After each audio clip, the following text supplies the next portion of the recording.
പാണ്ഡവപക്ഷത്തേക്ക് കൂറുമാറിയാൽ കർണന് ലഭിക്കാൻ പോകുന്ന സൗഭാഗ്യങ്ങളെക്കുറിച്ച് ഭഗവാൻ കൃഷ്ണൻ വാചാലനായി.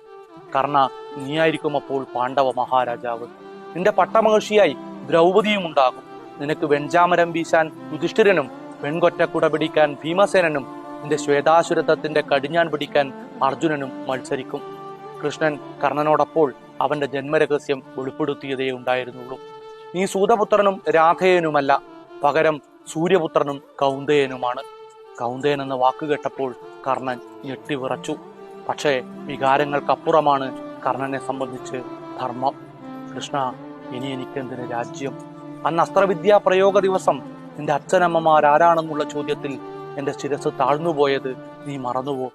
അന്ന് ആ കാഴ്ചത്തട്ടിലുണ്ടായിരുന്ന എന്റെ പെറ്റമ്മയ്ക്ക് ഉയർത്തണമെന്ന് തോന്നാത്ത ആ ശിരസ് ഉയർത്തിയത് ദുര്യോധനനാണ്. അവൻ എന്നെ അംഗരാജ്യത്തിന്റെ രാജാവാക്കി. എനിക്ക് അഭിമാനമുള്ള ജീവിതം നൽകിയ സുയോധനനോടൊപ്പം നിൽക്കുക എന്നത് കർണന്റെ മഹാധർമ്മമാണ്. എന്നിട്ടും അയാൾ ചതിക്കപ്പെട്ടു. അർജുന പിതാവ് ഇന്ദ്രദേവൻ അവന്റെ കവചകുണ്ടലം ചതിയിൽ അപഹരിച്ചു.